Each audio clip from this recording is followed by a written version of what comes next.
السلام علیکم ورحمۃ اللہ وبرکاتہ۔ محترم بزرگوں، دوستوں اور عزیز ساتھیوں اور ماں بہنوں، ایک اہم ترین سورہ کل ہم نے تلاوت کی اور سنا۔ آج ایک اہم ترین سورہ سورہ آل عمران مدنی سورہ ہے اور اس کو ہم سن رہے ہیں اور تلاوت کر رہے ہیں۔ سورہ بقرہ میں ایمان کی کیفیتیں اور ایمان کے حالات کا تقاضا کا مسلسل بیان آیا۔ سورہ آل عمران میں اسلام کی خوبیاں اور اسلام کا نظام حیات، اسلام کے اپنانے کی کیا خوبیاں ہیں، اس سورہ کے اندر اس کا تذکرہ کیا گیا ہے۔ حضرات، ہم بڑے خوش نصیب ہیں کہ وہ دین ہمیں ملا ہے جو اللہ تعالیٰ کا پسندیدہ دین ہے۔ لیکن یہ دین چاہتا کیا ہے؟ اسلام کیا ہے آخر؟ نبی کریم صلی اللہ علیہ وسلم نے اسلام کا بہت سے تعریف میں چھوٹے چھوٹے جملوں میں کیا ہے۔ اسلام پوری دنیا میں امن چاہتا ہے، ہر ملک میں امن چاہتا ہے، ہر گھر کے اندر، ہر خاندان کے اندر ایک امن چاہتا ہے۔ حضور صلی اللہ علیہ وسلم کے پاس ایک صحابی عمر بن حفصہ آتے ہیں، پوچھتے ہیں اسلام کیا ہے؟ آپ نے کیا فرمایا؟ نمازوں کی اس کی فہرست نہیں دی، آپ نے کہا طیب الکلام، اچھی بات کرنا سیکھو، لوگوں کو سکھاؤ، یہی اسلام ہے۔ آج میرے دوستو، ہم اسلام کو تو اپنائے ہیں اور کچھ رسم بھی کر لیتے ہیں، لیکن ہمارے طور اور طریقے کہیں ایک بھی ہوتا ہے، بڑی دکھ اور افسوس کی بات ہوتی ہے کہ اسلام پسند لوگ کیسے کرتے۔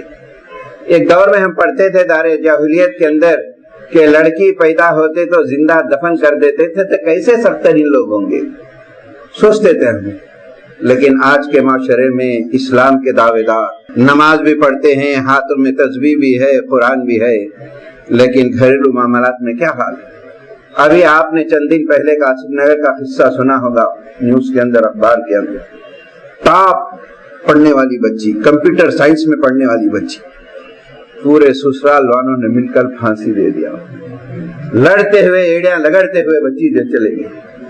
یہ معاشرہ ہے، سوچیے آپ۔ اس کے چند دن کے بعد پھر ایک واقعہ پیش آیا ہمارے ہی سماج کا کہ کچھ گھر کے افراد نے ایک لڑکی کو، جس کا بچہ پیدا ہوا، تھوڑی سا مطالبہ نہیں ہونے کی وجہ سے پورے لوگوں نے گلا دبا کر اس لڑکی کو ختم کر دیا۔ یہ قصے کہانیاں روزمرہ ہماری سوسائٹی کے حالات۔ کیا اسلام یہی چاہتا ہے؟ ایک ماں باپ اپنے بچوں کو پڑھاتے ہیں، قابل بناتے ہیں تاکہ وہ ایک اچھی زندگی گزر سکے، لیکن ظلم و ستم کی انتہا کہاں تک چلے گی؟ وہ دور تو جاہلیت کا دور تھا، یہ پڑھے لکھے لوگوں کا دور ہے، اور انسان قابل ہونے کے باوجود گھریلو ڈپریشن میں اتنا چلے جاتا ہے، سوسائڈ کرنے پر مجبور ہو جاتے ہیں۔ کیا یہی اسلامی نظام ہے؟ یہ روزمرہ کے واقعات دیکھیے آپ۔ اسلام چاہتا کیا ہے؟ اسلام کی تعریف یہی ہے۔ نبی کریم صلی اللہ علیہ وسلم نے فرمایا اسلام تو یہ ہے، لیکن مسلمان کس کو کہتے ہیں؟ نبی کریم صلی اللہ علیہ وسلم نے فرمایا مسلمان اس کو کہتے ہیں جس کی زبان سے، اس کے ہاتھ کے شر سے لوگ منسوب ہو جائے۔ میری ماں بہنوں، یہ بڑا پیغام دے رہا ہوں میں، آج کے حالات کے تبصرے پہ پیغام دے رہا ہوں۔ آج ہمارا معاشرہ کہاں جا رہا ہے؟ اور اقبال نے کہی بات کہی، وضع میں نصارہ تو تمدن میں ہنود، یہ مسلمان ہیں جنہیں دیکھ کے شرمائے یہود۔ شرم آتی ہے ہمارے کہ اسلام کے دعوے دار، کیا حالات ہیں ہمارے گھروں کے اندر، کتنے مصائب سے گزر رہے ہیں لڑکیاں، پڑھے لکھے لڑکیوں کا کیا حال ہے۔ میرے پیاروں بہنوں، یہ مبارک مہینے میں زیادتیاں کی ہے تو معافی مانگ لیں اللہ سے، اور ظلم کی طرف نہ جائیں۔ ظلم اللہ تعالیٰ کبھی برداشت نہیں کرتا، اس کی سزا دنیا میں ہونے والی ہے۔ اور اس سورہ کے اندر اسلام کی خوبیوں کا تذکرہ آیا، اس میں کہا گیا ہے اللہ ہی ہے جو سارے نظام کائنات کو سنبھالے ہوئے ہے۔ قرآن اللہ کی کتاب ہے، یہ کتاب حق و باطل کی طرف واضح نصیحتیں کرتی ہے۔ تم فلاح پاؤ گے اگر اس کتاب کے احکام پر چلنے لگو گے، اور یہ اس کی رہنمائی سے فائدہ اٹھائے گے۔ قیامت کے دن انسان کا مال اولاد کام نہیں آئے گی۔ اللہ تعالیٰ ان کو نوازے گا جو صبر سے کام کرتے ہیں، سچائی سے کام لیتے ہیں، اور دل کھول کر اللہ کے راستے پہ چلتے ہیں اور صبر اور برداشت کرتے ہیں۔ آج اسلام کا پیغام میرے دوستو اسلام یہ کتنا اچھا مذہب ملا ہمیں، کتنے خوش نصیب ہیں، لیکن ہمارا بیہیویئر کیا ہے؟ کیا حال ہوگا ہمارا؟ سوچئے قیامت کے دن اللہ پوچھیں گا ہمارے لیے۔ حضرات یہ قرآن ایک پیغام دیتا ہے، یہ قرآن چینج کرنا چاہتا ہے اور یہ تبدیلیاں چاہتا ہے۔ یقیناً اس قرآن کے پڑھنے سے ہمارے اندر ضرور تبدیلیاں آئیں گی، بشرطے کہ ہم پہنچے اور آخرت کا فکر کریں۔ آگے کے مضامین انشاءاللہ دوسرے قسم میں لوں گا مجھ سے۔ عزیز دوستوں اور ماں بہنوں، اسلام چاہتا کیا ہے؟ اسلام یہ چاہتا ہے کہ تمہاری زندگیوں میں تبدیلی آئے، ایسی تبدیلی آئے کہ جس کے اللہ تعالیٰ راضی ہو جائے، خوش ہو جائے آپ کی زندگیوں سے۔ روزہ کیا چاہتا ہے؟ روزہ یہی چاہتا ہے کہ آپ کے اندر ایسا تقویٰ پیدا ہو جائے کہ ہمیشہ سے برائیوں سے، گناہوں سے نفرت پیدا ہو جائے۔ قرآن کیا چاہتا ہے؟ قرآن یہی چاہتا ہے کہ آپ کی زندگی میں ایک ایسا نور پیدا کرے جس کے ذریعے سے آپ دنیا میں چلتے ہیں تو متقی اللہ کے چہیتے بندے بن جائے۔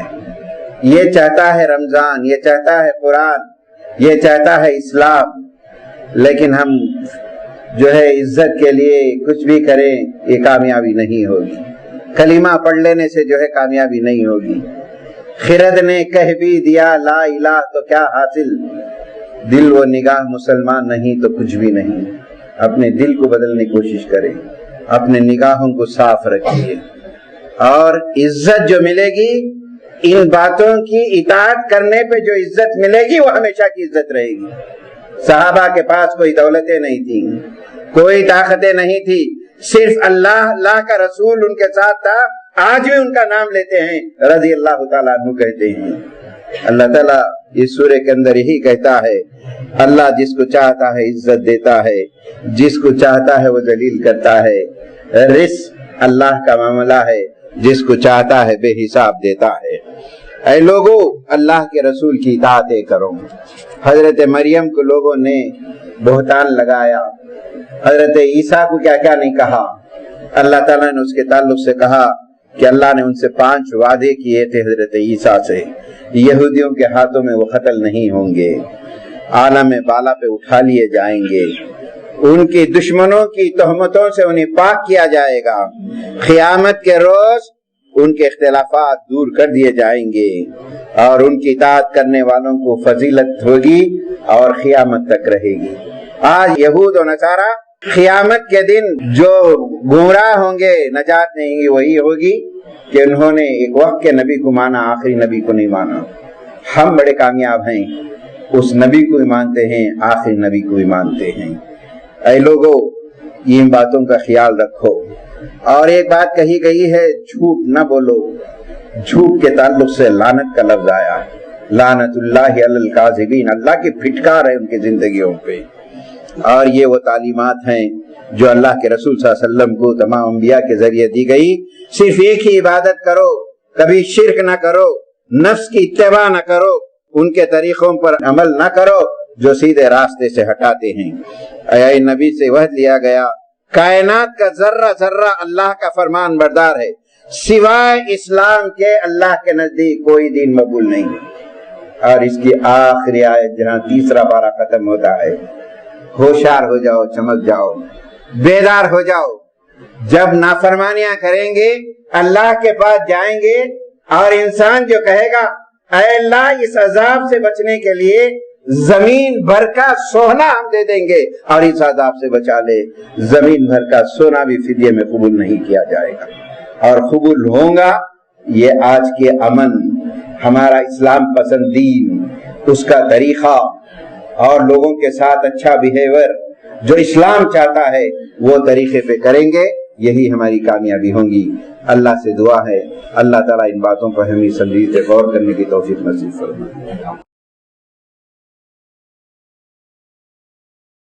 بسم اللہ الرحمن الرحیم۔ چوتھا پارہ شروع ہوا، اس کی پہلی آیت بڑی اہم ترین آیت ہے، شان نزول بھی ہے اس کا، کہ نیکی کو پہنچنا ہے، اپنی پسندیدہ چیز اللہ کے راہ میں قربان کرو۔ اللہ کے لیے وقف کرو، پیسہ ہے، جائیداد ہے، جب تک دین کے لیے خرچ نہ کریں گے کامیاب نہیں ہوں گے۔ ایک صحابہ رسول اس وقت پر مدینے کے اندر 600 سے زیادہ کھجور کے ہرے بھرے باغات، اس زمانے کے بلینر سمجھیے آپ، اور جب یہ آیت اتری کہ جو پسندیدہ چیز ہے وہ اللہ کے راستے میں قربان کرو، اپنی بیوی سے کہتے ہیں کہ اپنے کپڑے لپٹ لو، آج سے یہ باغ میرا پسندیدہ ہے، میں اللہ اور اس کے رسول کے لیے وقف کر دیتا ہوں۔ اور یہ ایثار چاہتا ہے اسلام، جس سے محبت ہے وہ محبت اللہ کے راستے میں خرچ کرو۔ اے ایمان لانے والو، اللہ سے ڈرو، مرتے دم تک اس دین پر قائم رہو جو دین اللہ نے تم کو دیا ہے، قرآن کو مضبوطی سے پکڑے رہو، آپس میں متحد رہو، اختلافات مت کرو، اور تم میں سے چند لوگ ہونا ہی چاہیے لوگوں کو بھلائی کا حکم دیں۔ تیسرا اور چوتھا رکوع میری ماں بہنوں سب کے لیے ایک پیغام ہے۔ آج یہ رکوع کے جو پوائنٹس ہیں، جو احکامات ہیں، اس کو لے کر ہم اٹھیں۔ میری ماں بہنوں، آپ کا جو مقام ہے اللہ کے نزدیک، اللہ تعالیٰ کے پاس جو مرتبے ہیں، آپ کو اندازہ نہیں ہے کہ آپ کے اللہ تعالیٰ نے خواتین کے لیے کیا مرتبے دیے ہیں، نوجوان لڑکے اور لڑکیوں کے لیے اللہ نے کیا مقام دیا ہے۔ اللہ کے رسول نے ان کے لیے دعا کی، نوجوان لڑکوں اور لڑکیوں کے لیے، اے اللہ یہ طبقے کی حفاظت فرما، یہ ہمارے اسلام کا سرمایہ ہیں، ان کو برے دوستوں سے بچائے رکھ۔ اور ہم تمام کے لیے اسلام نے امید دی، دیکھو انبیاء آنے والے نہیں ہیں، اب آخری نبی کا آنا ہو گیا ہے، اب یہ ذمہ داری تم پر ہے، اور تم کو ایک بڑا لقب دے رہے ہیں، اس دنیا میں ہم اٹھائیں گے آپ کو خیر امت کے نام پر۔ یہ خیر امت کا جو ٹائٹل دیا گیا ہے، یہ ٹائٹل کو میں اور آپ اپنی ذمہ داری کو سمجھیں۔ میری ماں بہنوں، آپ خیر امت ہیں، خیر امت کی مائیں ہیں اور خواتین ہیں۔ آپ کو اللہ نے جو صلاحیتیں دی ہیں، اپنے گھر کے ماحول کو دیندار بنائیے۔ آپ کے پاس کوئی لڑکی بہو بن کر آتی ہے، اسے اس کے خاندان کو خوشحالی میں بدلیے۔ آپ کی لڑکی کہیں جاتی ہے، اس کو وہ طور اور طریقہ دیجئے کہ جانے والی لڑکی اس گھر کے اندر ایک اچھا دینی ماحول، پرسکون ماحول پیدا کرے۔ یہ آپ کی ریسپانسبلٹی ہے اگر آپ خیر امت ہیں۔ میرے نوجوانوں جو کالج اور اسکولوں میں پڑھتے ہیں، وہاں جائیں اور اپنی ذمہ داری کا احساس پیدا کریں۔ اللہ نے بہت بڑا ٹائٹل دیا ہے مجھے خیر امت کا۔ اس کالجز کے اندر، یونیورسٹیوں کے اندر آپ ایک مسلمان کا نام پیش کریں، آپ کے اخلاق و عادات کو پیش کریں، اطراف و اکناف کی برائیوں کو دور کریں، انسانیت کو بھلائی کا حکم دیں۔ یہ آپ کی ذمہ داری ہے اگر آپ خیر امت ہیں۔ روئے زمین پر ہمارے اسلاف کے اندر، ہمارے خاندانوں میں، ہمارے جو سوسائٹی میں اگر کچھ واقعات ہوتے ہیں، اس کی پرواہ نہ کریں۔ ان واقعات کو روکنا، ان کرتوتوں سے باز آنا، اللہ کا ڈر بٹھانا، خوف خدا بٹھانا، یہ آپ کی میری ذمہ داری ہے جو اللہ نے آپ کو مجھے خیر امت کے نام سے یاد کیا۔ اگر ہم نے یہ ذمہ داری کو فراموش کر دیا، یاد رکھیے اللہ کے پاس بچنے والے نہیں، اللہ کے پاس بچنے والے نہیں۔ نبی کریم صلی اللہ علیہ وسلم نے حدیث میں فرمایا، جو بڑوں کی عزت نہیں کرتا، چھوٹوں پہ رحم نہیں کرتا، اپنے سوسائٹی اور سماج میں آنکھوں کے سامنے برائیاں ہو رہی ہیں، برائیوں کو روکتا نہیں ہے، بھلائیوں کا حکم نہیں دیتا ہے۔ نبی کریم صلی اللہ علیہ وسلم نے فرمایا، وہ لیس منا، وہ ہم میں سے ہے ہی نہیں ہے، وہ اسلام سے باہر ہو جاتا ہے۔ یہ خیر امت ہے۔ یہ دو رکوع کے اندر جو پیغام دیا گیا ہے، میری ماں بہنوں یہ لے کر اٹھے اور خدا کے پاس ہم ثابت کریں کہ ہم جو خیر امت تو نے جو کیا وہ ذمہ داری کو ہم نہ ادا کریں۔ مایوس ہونے کی ضرورت نہیں ہے، حالات بدل سکتے ہیں، انقلاب آ سکتا ہے، ایک ریولیشن پیدا کر سکتے ہیں، یہ اللہ نے ہمیں صلاحیت دی ہے۔ صرف یہ ہے ہماری ذمہ داری کو ہم محسوس کریں۔ میں اللہ تعالیٰ سے دعا کرتا ہوں، اے اللہ یہ دونوں رکوع میں ہمیں خیر امت کے نام سے تو نے جو یاد کیا ہے، وہ ذمہ داریوں کو اس روئے زمین پر مرتے دم تک ہمیں کرنے کی توفیق نصیب فرمائے۔ آمین واخر الحمدللہ۔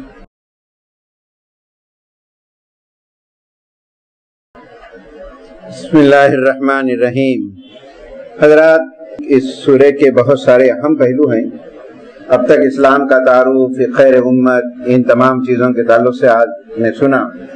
آگے چل کر قرآن اس کام کے کرنے کے لیے کیا کرنا بھی چاہیے اور بڑے پیارے انداز میں مسلمانوں تمہیں کیا کرنا ہے خطاب کرتا ہے۔ ایک پیغام یہ بھی دیا گیا کہ آپ چڑچڑے نہ کو بنو، غصے والے مت بنو۔ اگر چڑچڑاپن غصہ ہے آپ کے اطراف لوگ آئیں گے نہیں، آپ نرم دل بڑھو، پیاری بات کرنے والے بنو، آپ کے اطراف لوگ جمع ہوں گے، آپ ایک اچھا پیغام دے سکتے ہیں۔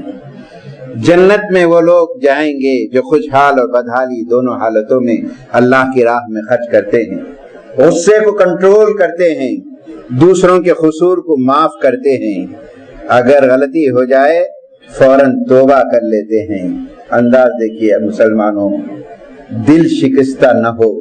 اگر سچے مومن ہو یقین جانو کہ تم غالب رہو گے۔ زمانے کے نشیب و فراغ سے اللہ تعالیٰ تم کو آزمانا چاہتا ہے، کون برداشت کرتا ہے، کون صبر کرتا ہے، کون شکر گزار بنتا ہے۔ اے مسلمانوں، حق پہ جمے رہو، موت سے نہ ڈرو، اللہ کے حکم کے بغیر موت نہیں آئے گی، کبھی مایوسی کے شکار نہ ہو، اللہ سے اپنے گناہوں کی معافی مانگتے رہو۔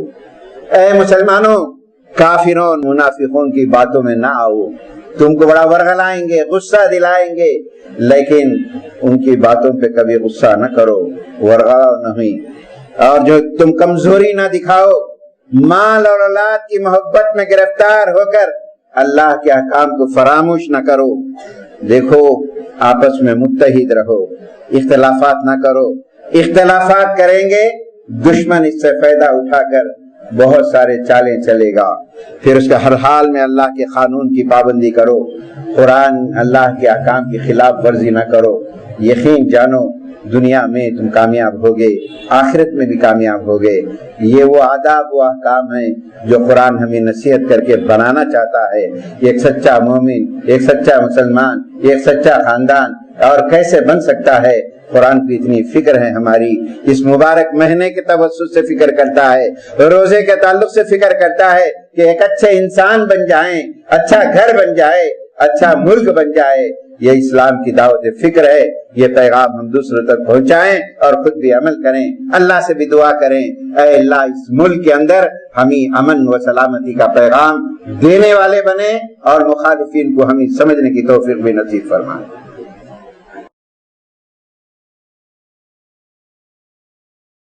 بسم اللہ الرحمن الرحیم۔ اے ایمان لانے والو، دنیا میں نافرمان لوگ بہت ترقی کر رہے ہیں، دولت کے انبار ہیں، چمک دھمک ان کے پاس ہے۔ اے ایمان لانے والو، ان کی چمک دھمک سے تم کبھی متاثر مت ہو۔ یہ چند دنوں کے لیے ہم دیے ہیں اور ہم آخرت میں بہت کچھ آپ کو دینے والے ہیں۔ لیکن اے ایمان لانے والو، صبر کرو، اسلام پہ جمے رہو، اللہ سے ڈرتے رہو، یقیناً تم کامیاب ہونے والے۔ حضرات، سورہ بقرہ کا آخری رکوع آپ نے دعاؤں کی کیفیت سے سنا اور سورہ آل عمران بھی ختم ہوا، یہاں پر عجیب کیفیتیں ہیں دعا کی۔ تہجد میں ایسی دعا کریں کہ اللہ ہمارے سے قریب ہو جائے اور اعلان کرے کہ میں تمہاری کیفیتوں کو قبول کر رہا ہوں۔ وہی دعاؤں کے مومنوں کا ایک نقشہ آخری رکوع میں کھینچا گیا۔ یہ موقع ہمیں نصیب کیا ہے میری ماں بہنوں، تہجد میں ایسا جم کر دعا کریں کہ اللہ ہم سے خوش ہو جائے۔ وہ دعا کے الفاظ یہ ہیں، اے پروردگار، دنیا کی کوئی چیز تو نے بیکار نہیں پیدا کی ہے۔ اے اللہ، تو نے ہم کو پیدا کیا ہے، اے اللہ اس عذاب سے ہمیشہ کو ہم چھٹکارا دے دے۔ اے اللہ، جس دن تیرے پاس آئیں وہاں رسوا نہ کر، ذلیل نہ کر، وہاں ہم کو کوئی مدد کرنے والا نہیں ہے۔ اے اللہ، تو ہی ہمارے مدد کرنے والا ہے۔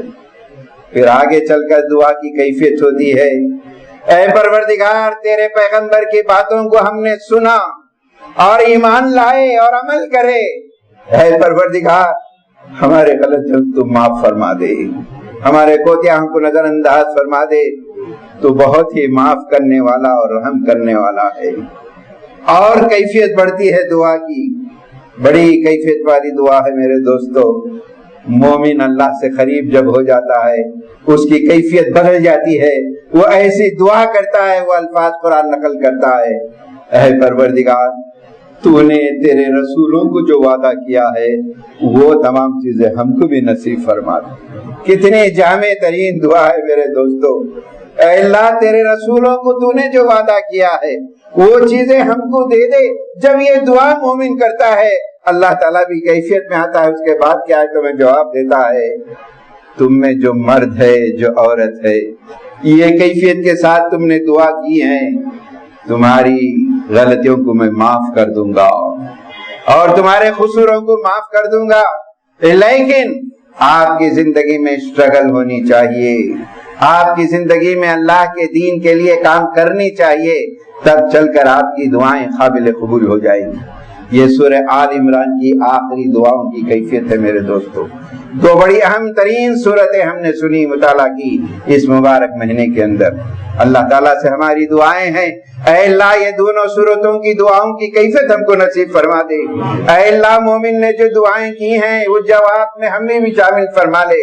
اے اللہ ہم اس لائق نہیں ہیں، تیرے رسولوں کو تو نے جو دیا ہے وہ بھی ہم کو دے دے پروردگار، ہم تجھ سے دعا کر رہے ہیں، ہماری دعا کو قبول فرما لے۔ یہ دونوں صورتیں قیامت کے دن ہمارے لیے سفارش کا ذریعہ بنا دے، ان کی سفارش ہمارے حق میں قبول فرما لے۔ اے اللہ جو کچھ ہم نے باتیں سنی ہے تو توفیق عمل دے، مرتے دم تک ان باتوں پر ہم عمل کرنے کی توفیق نصیب فرمائے، آمین۔ واخر الحمدللہ۔